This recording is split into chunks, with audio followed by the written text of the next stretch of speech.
দেখো ধুয়ে যে কড়াইতে তেল দিয়ে দিলাম। তেলটা খুবই সামান্য দেবো, যেহেতু তেল ভাজা তাই তেল খুব বেশি লাগে না। এবার তেলের মধ্যে দিয়ে দেবো আমি কালো জিরে। আজকে তেলটা প্লেন করব, তেল দিয়ে কিন্তু চচ্চড়িও হয়, সেটা আমি অন্য ভিডিওতে করব, আজকে প্লেন করছি। এবার কালো জিরেটা হয়ে আসলেই দিয়ে দেবো এই যে কাঁচা লঙ্কাগুলো। কাঁচা লঙ্কাগুলো আমি এরকম 2 ভাগ করে দিয়ে দেবো। টকবক করে ফুটবে কিন্তু, একটু সাবধানে।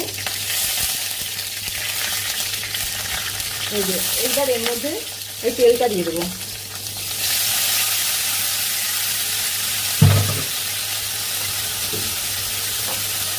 এবার এর মধ্যে দেবো লবণ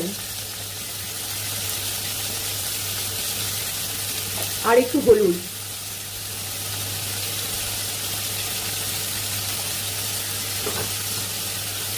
জিনিসটা খুবই সামান্য, কিন্তু এটা খেতে অসাধারণ লাগে। গরম ভাতে পড়লে আর কিচ্ছু লাগবে না এটার সঙ্গে। এটাকে এবার সমান নাড়তে হবে, তবে গ্যাস কমিয়ে একটু এটাকে ঢাকা দিয়ে দিতে হবে। এই যে দেখো ঢাকা দিয়েছি। এইবার দেখো মিনিট 2 ঢাকা দিয়ে রেখেছিলাম, তারপরে ঢাকা খুলে দেখি এই দেখো তেল গলে গেছে। এই তেল যেটা সেটা গলে গেছে। এই গ্যাস কমিয়ে একটু ভাজা ভাজা করতে হবে। এটা অসাধারণ খেতে, আর এই তেল দিয়ে যদি চচ্চড়ি করা যায় সেটা তো দুর্দান্ত লাগবে। সেটা অন্য আর একটা ভিডিওতে দেখাবো। এবার এটাকে একটু গ্যাস বাড়িয়ে ভাজা ভাজা করবো, কারণ এটা তো সিদ্ধ হয়েই গেছে। গ্যাস কমিয়ে রাখার জন্য এই দেখো লঙ্কাগুলো দেখো পুরো সিদ্ধ হয়ে গেছে। এটা এবার একটু ধরে ধরে ভাজা ভাজা করতে হবে।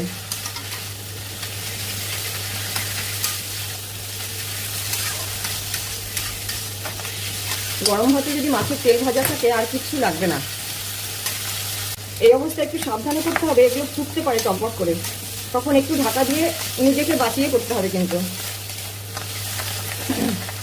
গ্যাস বাড়ানো তো তাড়াতাড়ি হয়ে যাবে, কিন্তু মিনিট 7-8 মিনিট লাগে টোটাল থালায় পড়তে। কড়াই থেকে পড়া থেকে থালায় পড়া অবধি 7 থেকে 8 মিনিট লাগবে।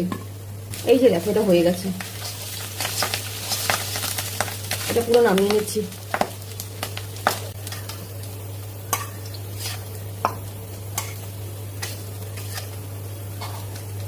পুরো গরম তেলটা শুদ্ধ নামাবো।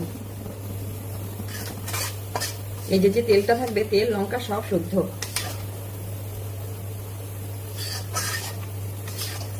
এই তেলটাও তো টেস্টি। এই যে দেখো এই তেলটাও টেস্টি। এই দেখো হয়ে গেছে।